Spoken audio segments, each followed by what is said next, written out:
모두 자리에서 일어나셔서 오늘 우리에게 주시는 하나님의 말씀을 듣겠습니다. 오늘 우리에게 주시는 하나님의 말씀은 빌립보서 3장 12절로 16절 말씀입니다. 내가 이미 얻었다 함도 아니요 온전히 이루었다 함도 아니라 오직 내가 그리스도 예수께 잡힌 바 된 그것을 잡으려고 달려가노라. 형제들아, 나는 아직 내가 잡은 줄로 여기지 아니하고 오직 한 일, 즉 뒤에 있는 것을 잊어버리고 앞에 있는 것을 잡으려고 표대를 향하여 그리스도 예수 안에서 하나님이 위에서 부르신 부름의 상을 위하여 달려가노라. 그러므로 누구든지 우리 온전히 이룬 자들은 이렇게 생각할지니 만일 어떤 일에 너희가 달리 생각하면 하느님이 이것도 너희에게 나타내시리라. 오직 우리가 어디까지 이르렀든지 그대로 행할 것이라. 오늘 우리에게 주시는 하나님의 말씀입니다. 하나님의 은혜가 여러분과 함께 하시기를 축복합니다. 하나님은 어느 곳에나 계십니다. 하나님은 무소부재하시고 만유의 주가 되시기 때문에 시편 기자의 고백대로 하늘에 올라가도 계시고 바다 끝에 갈지라도 계시고 땅 아래 갈지라도 하나님은 계신다고 했습니다.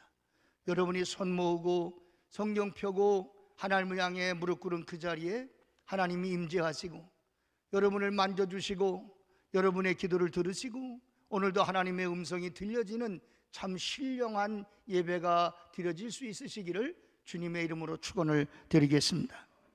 아무것도 경향하지 않으면 아무것도 명중시킬 수 없다고 하는 말이 있습니다.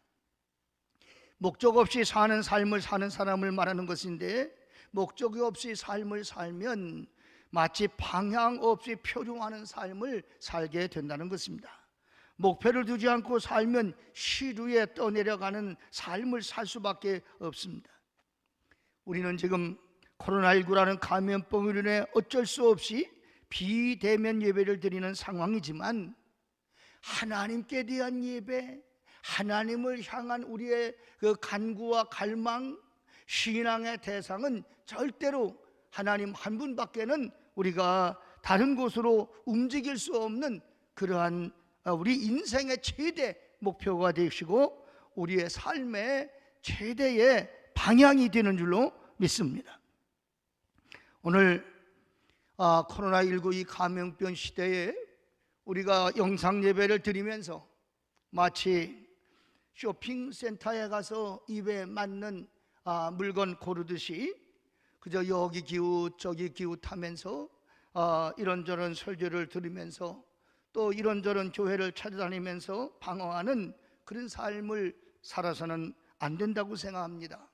여러분들이 오히려 이스라엘 백성의 예루살렘 쪽을 향하여 늘 예배를 드리며 기도했던 것처럼 여러분이 이 시간에 방황이 아니라 우리의 신앙의 대상은 오직 하나님 한 분이시고 우리가 믿는 것은 진리의 말씀이고 우리를 도와주실 분은 성령님밖에는 안 계신 것입니다. 그리고 우리가 섬기는 교회, 인천 대흥교회의 성도로서 긍지를 가지시고 예배에 집중하시며 하나님 말씀을 경청하시고 또 여러분이 간절한 소원을 하나님께 올려드리는 그러한 정말 뜻이 있는 예배에 신령한 예배가 되셔야 될 줄로 믿습니다. 오히려 우리가 이 비대면으로 예배를 드리면서 안타까워하고 힘들어하고 성전을 그리워하고 하는 이런 상황들이 전하위복이 되어서 오히려 예배의 소중함을 깨닫게 되어지고 성도의 교제가 얼마나 중요한가, 성전에 와서 서로 교제하며 식사하고 차를 나누고 사랑하고 서로 격려하고 용기를 주는 이런 공동체 예배에 대한 소중함을 깨닫고 하나님께 간구하심으로 믿음이 나태해지는 것이 아니라 믿음이 더 향상되고 올라가고 하나님이 기뻐하시는 성장하는 믿음이 되시기를 주의 이름으로 축원을 드리겠습니다. 이 어려운 상황이 오히려 기회라고 그러지 않습니까? 저도 매주일 말씀을 드렸습니다만은 이 코로나 상황에 대해 좋은 글 여러분에게 소개하겠습니다. 첫째로 마스크를 착용하라는 것은 잠잠하라는 뜻이다. 막말과 거짓말을 하지 말고 불효한 말을 줄이고 남의 말을 말에 귀를 기울이라는 말입니다. 입을 다물면 사랑스러운 것들에 시선이 머물게 되고 아름다운 소리와 세미한 속삭임이 들려오게 될 것입니다. 특별히 더욱더 하나님의 음성을 들을 수 있는, 귀를 기울일 수 있는 그러한 기회가 내 입을 막고 그리고 하나님의 음성을 듣는 그러한 찬스라고 생각을 하는 것입니다. 두 번째로 손을 자주 씻으라는 것은 마음을 깨끗하게 하라는 뜻입니다. 악한 행실과 죄에서 돌이켜 회개하고 성결하라는 말입니다. 안과 밖이 깨끗하여야 자신도 살고 남도 살 수가 있는 것입니다.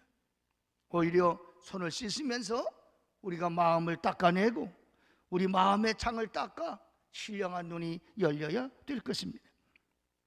셋째로는 사람과 거리를 두라고 하는 것은 자연과 좀 가까이 하라, 그런 뜻이 아니겠는가?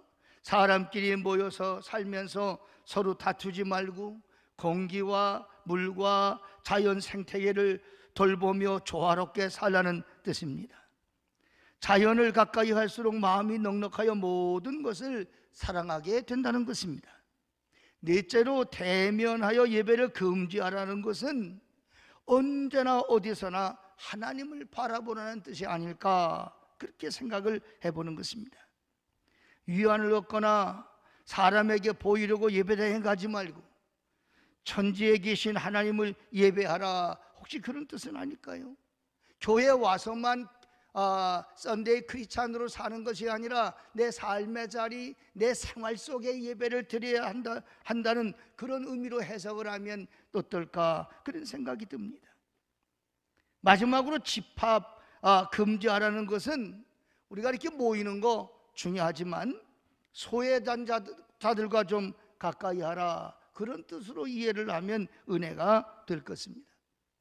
모여서 선동하거나 심자랑하지 말고 사람이 그리운 이들에게 찾아가서 벗이 되어주고 외롭고 쓸쓸하여 눈물 짓는 사람의 눈물을 닦아주고 홀로 짐을 지고 헐떡이는 짐을 거들어주며 정말 하나님의 푸근한 사랑을 나눌 수 있는 그런 삶의 기회로 삼았으면 어떨까, 그런 생각을 하게 되는 것입니다.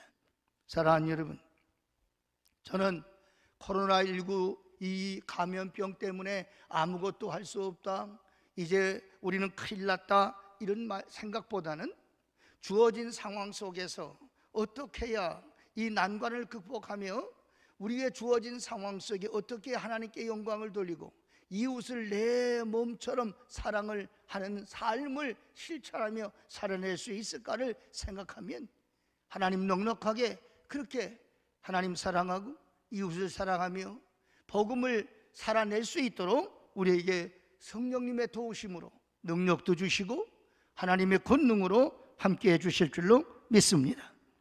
오늘 본문 14절에 보면 위에서 부르신 부름의 상을 위하여 달려가노라, 이렇게 바울 사도가 고백을 했는데, 사도 바울은 올림픽 경기장 시상대에서 그 올라가서 상 받는 것을 연상하면서 신앙생활도 그렇게 상 타도록 그렇게 충성스러운 일꾼으로 살라고 하는 말씀을 하고 있는 것입니다.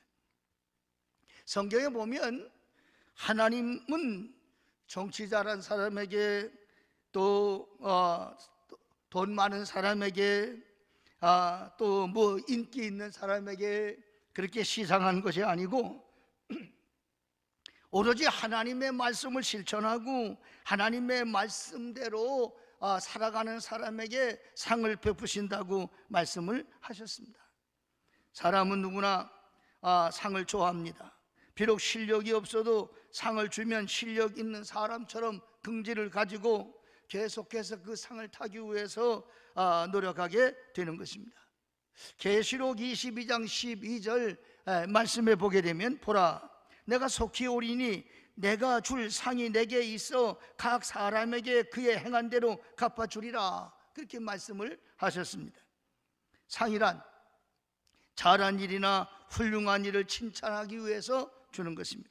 그래서 우리는 사람들 앞에 받는 상도 귀하지만 하나님이 잘했다고 하시고 하나님이 열심히 하라고 하시는 하늘나라의 상을 기대하며 사는 것이 바로 신앙생활이 아닐까 그렇게 생각해 봅니다. 여호와께서 내가 행한 일을 보답하시기 원하며 이스라엘의 하나님 여호와께서 그의 날개 아래 보호를 받으러 온 내게 온전한 상 주시기를 원하노라. 룻기 2장 12절에서 그렇게 말씀하고 있습니다. 하나님은 우리를 보호하시고 우리가 하나님의 온전한 말씀대로 살기 위해서 하나님 품으로 다가갈 때에 하나님 이미 큰 상을 들고 나에게 주시려고 준비하고 계신다는 것입니다. 하나님의 상을 받을 만한 하늘나라의 진실한 일꾼은 어떤 사람이겠습니까? 첫째는 표대를 향하여 달려가는 사람입니다. 사도 바울은 목표가 있는 삶을 살았습니다. 로마서 오늘 본문 말씀 14절에 표대를 향하여 그래도 예수 안에서 하나님이 위해서 부르신 부름의 상을 위해 달려가노라 라고 말씀을 하십니다. 사도 바울은 표대가 분명한 사람입니다. 자기에게 맡겨진 사역을 위해 어떤 고난이나 환난이나 시련이 와도 흔들리지 않는, 움직일 수 없는, 흔들릴 수 없는 분명한 표대가 있는 사람이었습니다. 여러분, 아버지와 아들이 사막의 길을 가고 있었습니다. 가도 가도 끝이 보이지 않습니다. 모래바람만 불지 도저히 이 사막에서 벗어날 길을 알 수 일이 없습니다. 방향이 어딘지 알지를 못하겠습니다. 그때 아버지가 나침반을 꺼내서 보고 있습니다. 아들이 하는 말이, 아버지, 이렇게 꾸물거리다가는 여기서 절대 벗어나지 못할 것 같아요. 빨리빨리 가야지 뭘 그렇게 보고 있어요. 그때 그 아버지가, 얘야, 빨리 가는 것보다 중요한 것은 방향을 보고 가는 것이다. 네. 그러다가 갑자기 그 아버지가 소리쳤습니다. 얘야, 이쪽이다. 지금까지 우리가 다른 방향으로 걸어왔어. 그리고서 그 아버지가 다시 방향을 잡아 며칠을 걸은 후에야 사막에서 벗어나게 됐다는 것입니다. 그리고 그 아버지는 이렇게 말합니다. 얘야, 시간이란 그렇게 중요한 것이 아니란다. 더 중요한 것은 방향이라는 사실을 잊지 마라. 하마터면 우리는 영원히 사막에서 헤매다가 인생을 끝낼 뻔했단다. 여러분, 우리가 방향을 알지 못하고 마음을 서두르고 방향을 알지 못하고 부지런히 걷는다고 해서 우리가 어려움 속에서 벗어날 수 있는 것은 아닙니다. 그리고 그 아버지가 그 아들에게 그 나침반을 선물로 주었다는 것입니다. 인생도 마찬가지입니다. 하나님을 향한 우리의 목표, 하나님께서 우리에게 주신 우리 삶의 이정표가 있습니다. 표대가 있습니다. 절대로 그 표대는 코로나가 오든 전쟁이 일어나든 풍랑이 일든 하리케인이 불든 그 표대는 바뀔 수가 없는 것입니다. 사람은 적어도 이 땅에 태어나서 이렇게 가라고 한 진리의 길을 가라고 한 주님의 말씀을 빌리면 나로 말미암지 않고는 아버지께로 돌아갈 자가 없다. 나로 말미암지 않고는 아버지의 뜻대로 살 자가 없다. 그런 말씀이지 않습니까? 이 표대가 왔다 갔다 하고 상황 따라 시대 따라 바뀔 수 있는 표대가 아니라는 말씀이에요. 우리는 결국에 하나님께로부터 보내심을 받았다가 다시 하나님께로 돌아갈 영원한 고향 하늘나라를 향해 가고 있는 나그네 인생을 살고 있는 것입니다. 나그네 길에 어떤 바람이 불든 시련이 있든 기근이 들든 전쟁이 나든 이건 바뀔 수 없는 길이에요. 여러분, 지금 예배를 드리시면서 다시 한번 바울 사도의 말처럼 내가 달려가고 포기할 수 없는 표대, 그 표대를, 신앙의 표대, 인생의 표대를 다시 한번 점검해보는 그런 시간이 되셔야 되리라고 믿습니다. 어떤 조사 결과에 의하면 사람들 중에 3%만이 목표와 계획을 설정하여 그것을 실천에 옮긴다고 합니다. 그리고 10%는 목표와 계획을 가지고 있는데 머릿속에만 가지고 있지 행동으로 그 목표와 삶을 실천하지 못한다고 하는 거예요. 87%는 분명한 목적과 계획도 없이 그저 이럭저럭 인생을 살아가게 된다는 것입니다. 목표 없이 사는 사람은 이 길로 가다가 바람 불면 저 길로도 가고, 저 길로 가다가 또 이리로 바람 불면 이 길로도 가고, 더 좋아 보이는 길이 있으면 가던 길 포기하고 또다시 가고, 마치 사막에서 갈 바를 알지 못하고 헤매이는 사람처럼 그렇게 인생을 살게 되는 것입니다. 여러분, 여러분들이 어쩌다가 권투 경기를 본 적이 있을 거예요.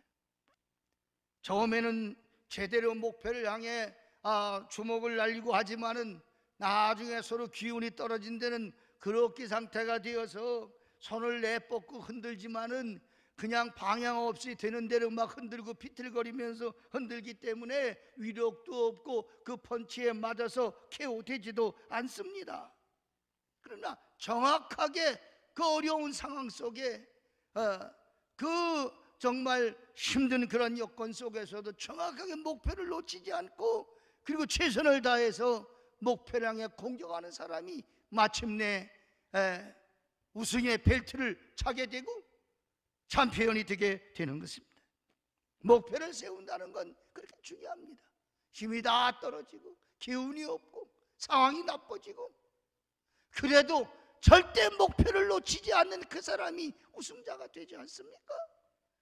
기운을 잃었다고 그래서, 힘이 빠졌다고 그래서, 더 이상 어찌할 바를 알지 못한다고 그래서 아무렇게나 그저 주먹을 휘두르면 그 주먹에 맞고 KO당할 사람이 어디 있으며 그 사람이 어떻게 승자가 될 수가 있겠습니까? 바울 사도는 하나님의 복음을 전하면서 이런저런 어려움이 참 많았지만은 바울 사도 하는 고백이 우리 바울을 얼마나 우러러보고 우리 신앙에 참 우리가 모델로 삼고 있습니까? 근데 바울 사도의 고백을 보면 나는 아직 잡은 줄로 여기지 않는다. 오직 지금도 잡으려고 그 표대, 하나님이 위에서 부르신 표대, 하나님이 나에 주신 표대, 그 표대만 바라보고 지금도 여전히 달려가고 있다고 하는 것입니다. 아무리 상황이 어려워도 우리 그리스도인의 표대가 바뀔 수는 없는 것입니다. 오직 하나님 부르신 부름의 상입니다. 어려운 상황일수록 더 목표에 집중하셔야 되는 것입니다. 주 안에서 하나님이 위해서 부르신 부름의 상을 향해 달려간다고 하는 이 바울의 고백이 오늘 코로나 감염으로 또 우리 태풍으로 또 여러 가지 장마로 여러 가지 말할 수 없는 상황에 이리 지쳐 있고 저리 상처를 받아 있는 이런 상황이라고 할지라도 목표를 흔들리지 마시고 오직 예수 그리스도 하나님이 주신 나의 그 목표, 그 진리를 바라보면서 따라가는, 나아가는, 전진하는 그런 신앙생활이 되시기를 주의 이름으로 축원을 드리겠습니다. 두 번째로, 주의 일에 더욱 힘쓰는 사람이 되라고 하는 말씀입니다. 하나님 나라 일꾼이란 과연 누구냐? 다 같이 일을 하지만 더욱 힘쓴다는 것. 12절에 내가 이미 얻었담도 아니요 온전히 이루었담도 아니라 이 말씀을 하고 있는데 사도 바울이 뭐라고 합니까? 다 이루었다고? 아닙니다. 이 정도면 족하다? 아닙니다. 다른 사람 같다면 바울처럼 일하면 이게 어디라고 그래? 이만큼이나 했어? 자화자찬하고 내가 이 정도 한 것이면 정말 잘한 거야. 그리고 만족할 수도 있을 것입니다. 근데 바울 사도는 아직도 멀었다는 거예요. 왜? 자신의 노력이 아직은 부족하고 자신이 달려갈 길이 아직은 남아있고 아직도 싸워야 될 그러한 불의의 적들이 앞에 있고 이걸 바라볼 수 있는 것입니다. 바울은 자신의 모습을 경주에 임하는 선수로 표현하면서 선수가 자신의 현재 기록에 만족한다면 더 이상 발전할 수 없는 것처럼 각종 경기하는 선수들의 고백을 보세요. 여러분, 우리가 언젠가 박지성 선수의 발을 한번 소개한 그런 것들을 보셨을 거예요. 다 이그러져 있는 팔을. 왜 그렇게 팔이 망가지도록 달려야 됩니까? 또 육상 선수들의 그 노력을 여러분들이 아마 1초를 남기기 위해서 목숨을 걸고 연습을 하고 노력을 하게 된다는 것입니다. 언젠가 마라톤 선수인 황현조 선수가 이런 말을 했습니다. 연습할 때마다 얼마나 힘든지 가다가 이 호수가 보이면 호수에 그냥 뛰어들고 싶다는 거예요. 맞아 죽고 싶은 충동을 느낄 때가 있다는 것입니다.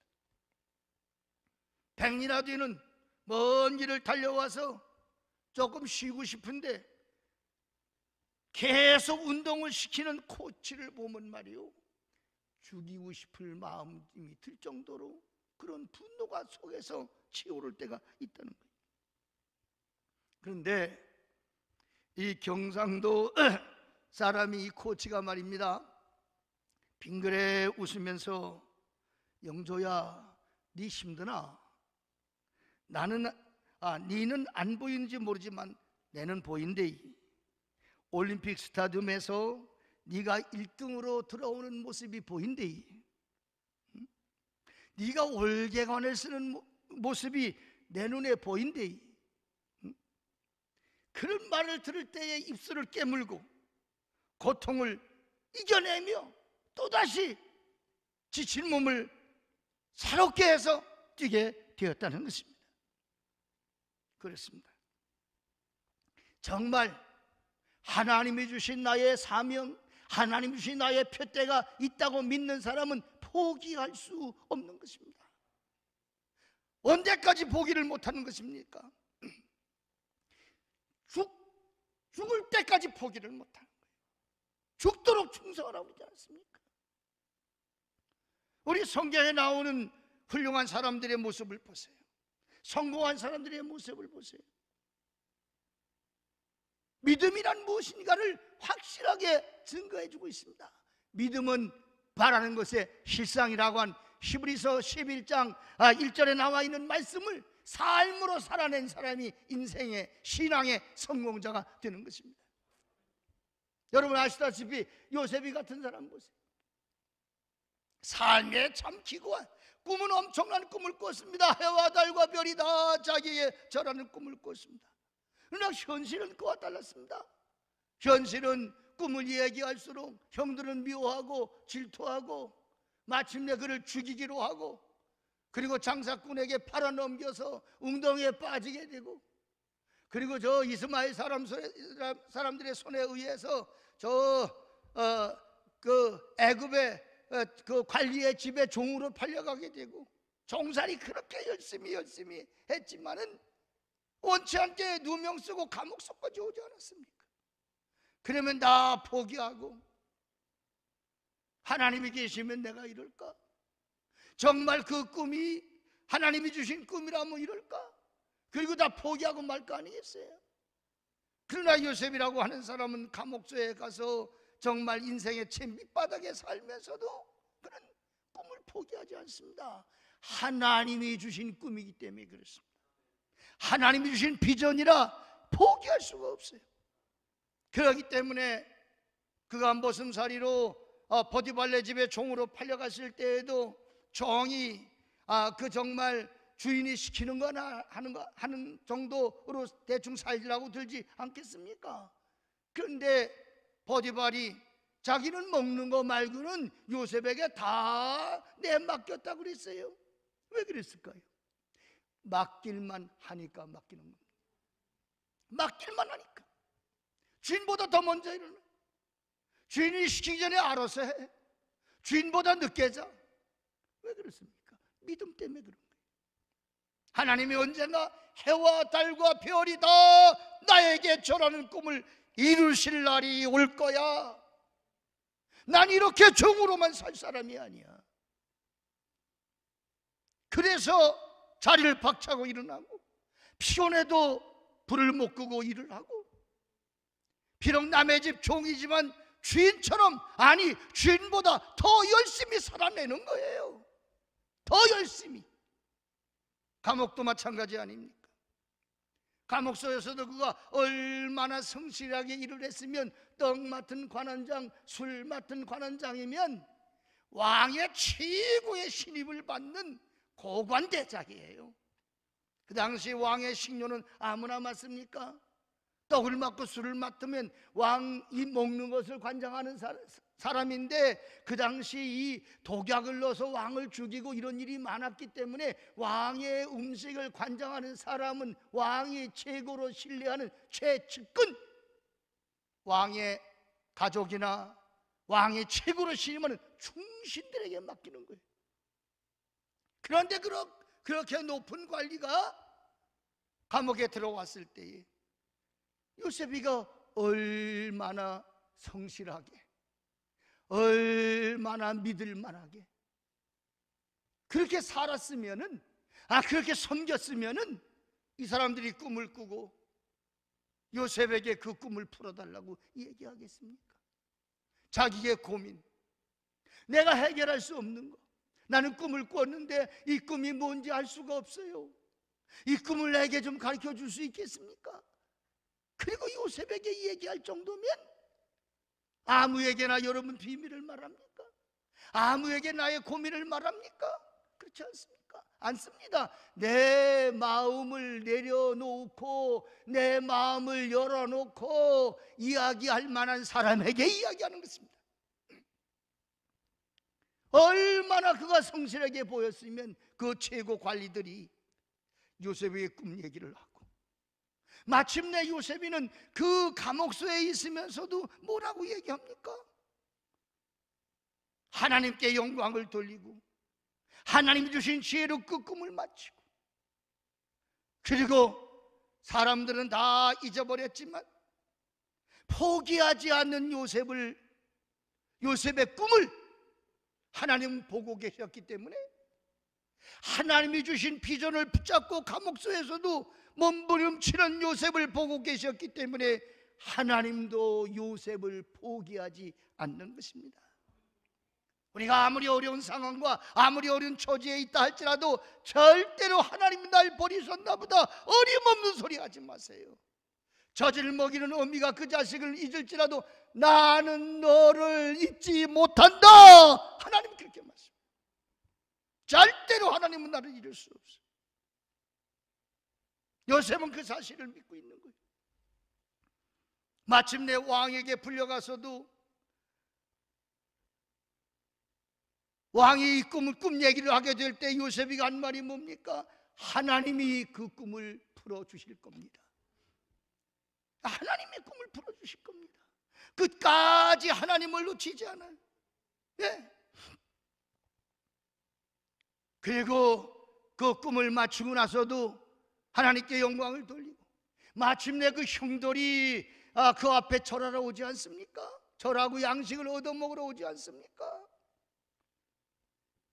그리고 나중에 창세기 50장 끝에 가서 보게 되면 형들이 그 요셉에게 목숨을 구하라고, 아버지가 우리 용서해 주라고 그랬다고 동생한테 그런 말할 때 요셉이가 하는 말이 있습니다. 창세기 50장 15절에 당신들은 나를 해하려 했지만 하나님은 이 모든 것을 선으로 바꾸셨다.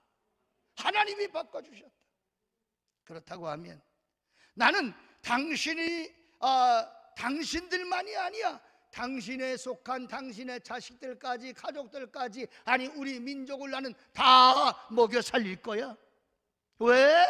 하나님이 나를 이 고통의 과정을 통과하면서, 이 어려운 여정을 통과하면서 애굽 땅에 보낸 것은 하나님이 거룩한 뜻을 이루라고 날 보내셨기 때문에 나는 당신들의 미움, 당신들의 해함, 나는 그것에서 보응할 것이 아니라 하나님의 뜻을 이룰 거야. 하나님의 말씀대로 나는 당신을 책임질 거야. 그러면 정리하면 무슨 말입니까? 감옥에 가든 노예로 팔려가든 누명을 쓴 하나님은 아신다. 그리고 하나님은 역사하신다.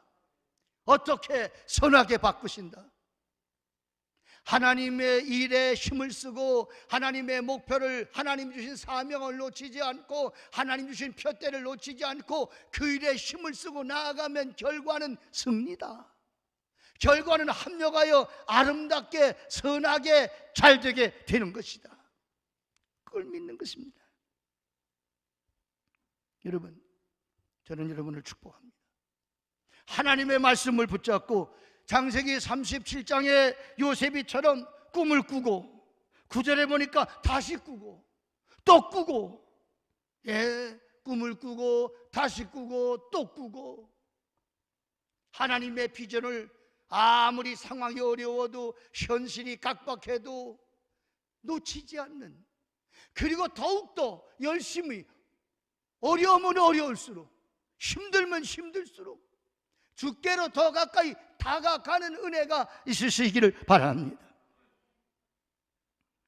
고린도전서 15장 58절에 그러므로 내 사랑하는 형제들아 근실하며 흔들리지 말고 항상 주의 일에 더욱 힘쓰는 자들이 되라. 이는 너희 수고가 주 안에서 헛되지 않은 줄 알미라 라고 말씀을 하셨습니다. 주의 일에 힘쓰라는 말은 주의 몸된 교회를 위하여 충성하라는 말씀입니다. 주의 일에 힘쓰라는 말은 내가 내게 분부한 하나님의 말씀을 온몸으로 살아내라는 말씀입니다. 사랑하는 여러분, 지금이 어려운 때 아닙니까? 힘든 때 아닙니까? 다들 하는 얘기가 무슨 얘기입니까? 내 지금까지 살아오면서 이렇게 어려운 때는 없었다. 우리 모두 다 어려운 때 아니겠습니까? 이 어려운 때에 손을 내밀어 주는 게 주님 뜻 아니에요.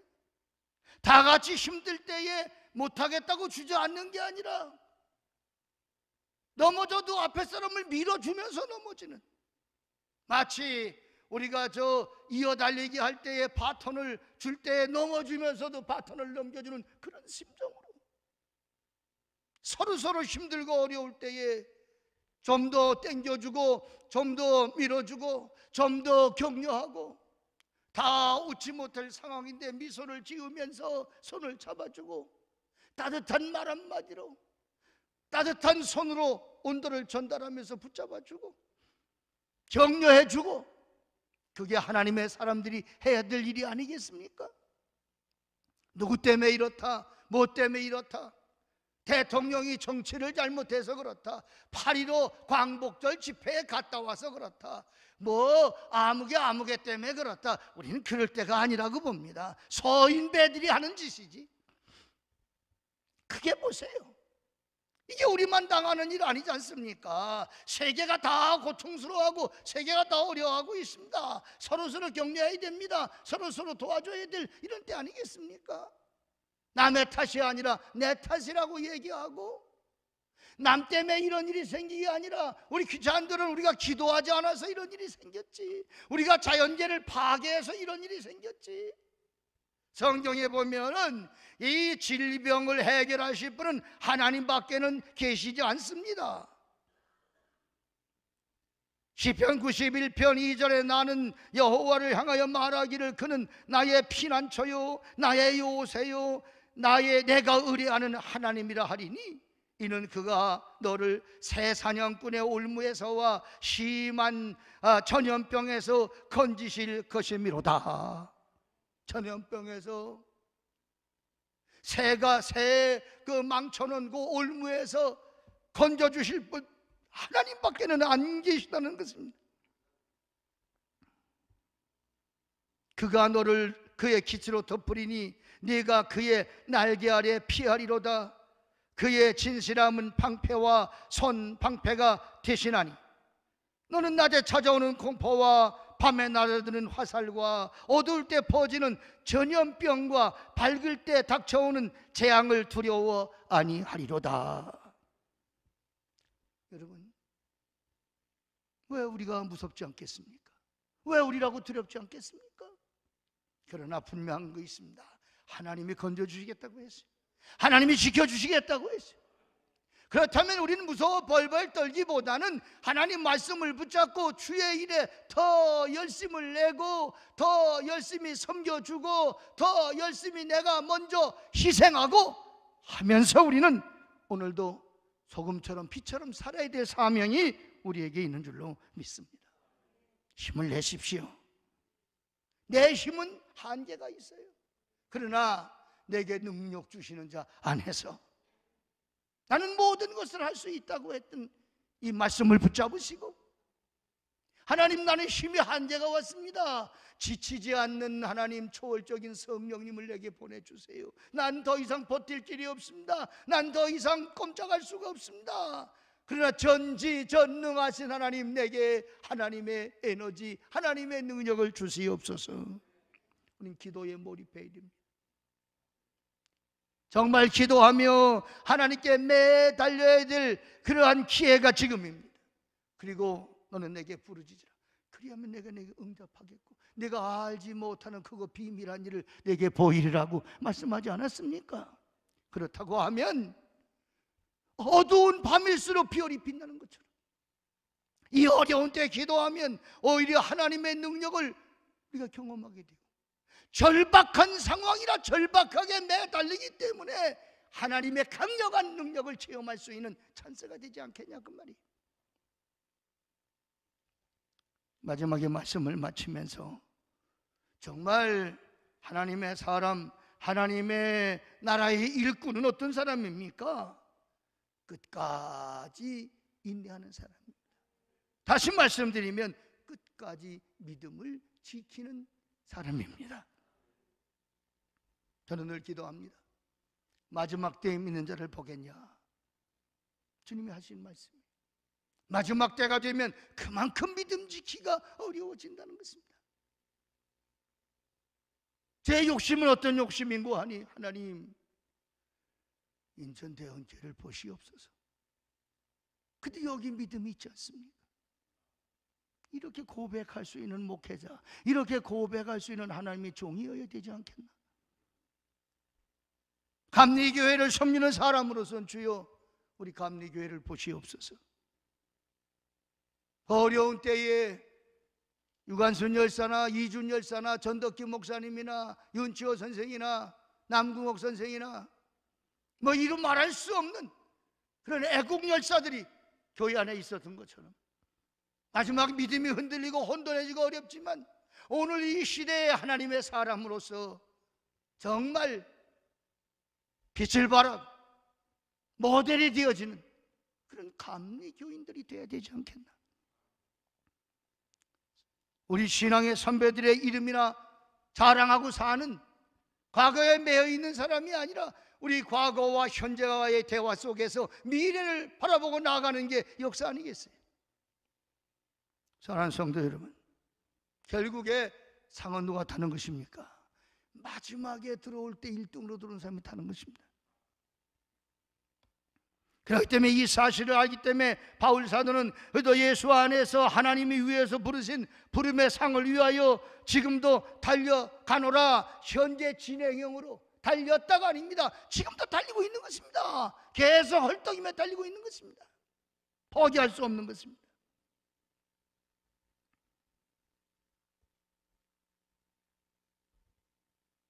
바울 사도의 고백을 보십시오.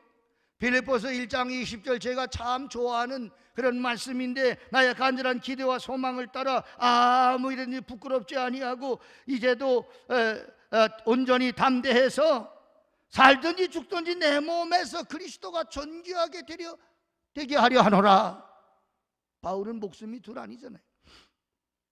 바울도 똑같이 목숨이 하나지만 그리스도가 존귀하게 된다면 나는 내 목숨이 아깝지 않다. 예루살렘으로 올라갈 때 말리는 장로들에게도 내가 올라가 환난당하고 결박을 당한다 할지라도 나는 목숨보다 사명이 귀하기 때문에 가야 된다고 바울은 결국에 고백하는 거 아닙니까?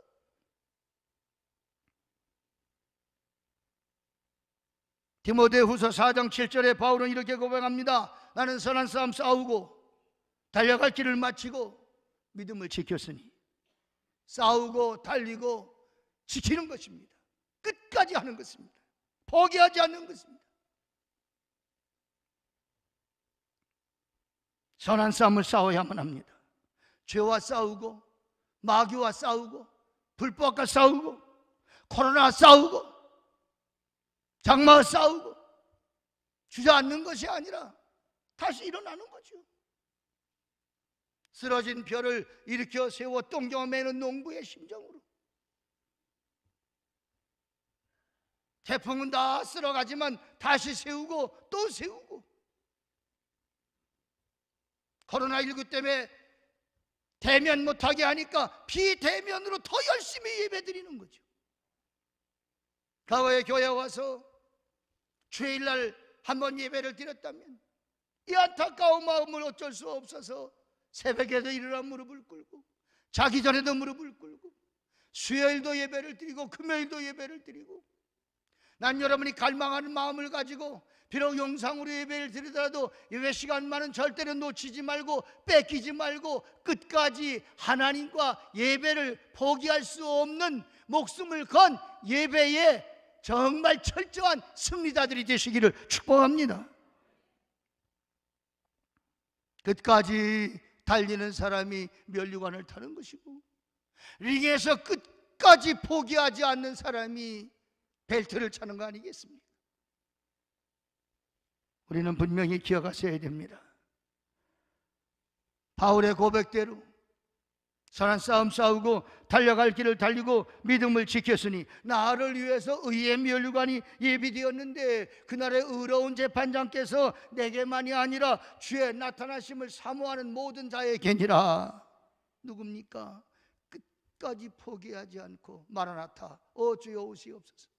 마지막에 천사랑의 나팔 소리와 함께 다시 오실 예수님을 맞이하는 그 순간까지 기다리는 그 사람에게 다 면류관을 주는 것이지.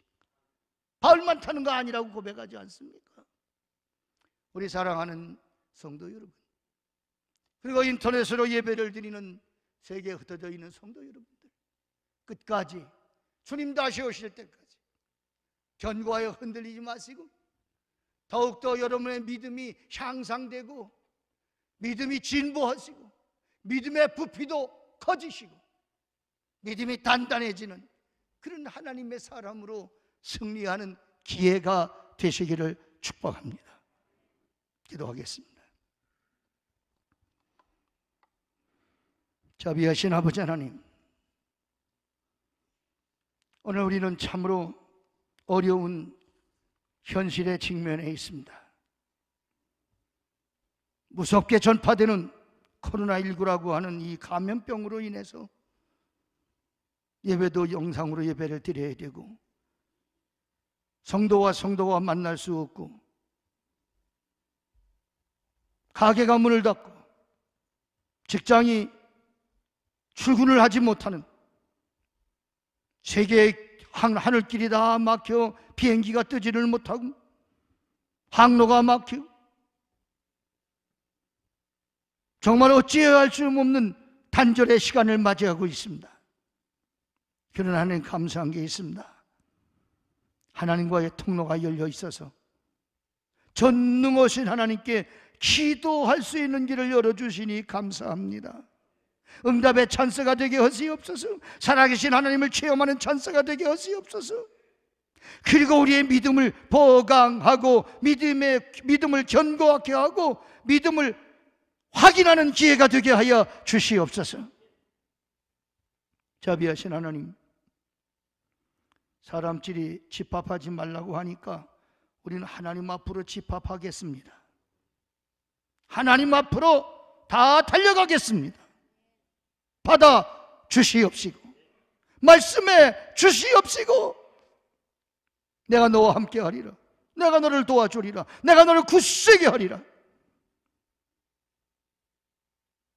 하나님, 두 종목 불끈 쥐고 하늘나라의 일꾼들로 다시 일어서게 하여 주시옵소서.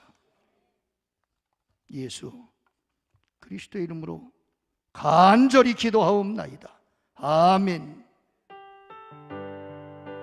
모두 자리에서 일어나시겠습니다.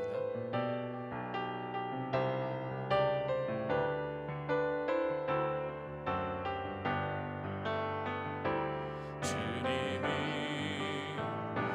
뜻하시니 해야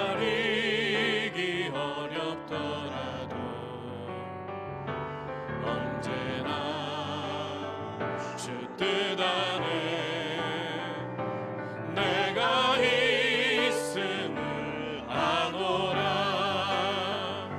사랑과 말씀들이 나를 더욱 새롭게 하니 때로는 넘어져도 최후 승리를 믿노라. 이 믿음 더 굳세라. 주가 지켜주신다. 어둠 밤에도 주의 밝은 빛 인도하여 주신다. 이 믿음 더욱 굳세라. 이 믿음 더욱 굳세라. 주가 지켜주신다. 어둠 밤에도 주의 밝은 빛 인도하여 주신다.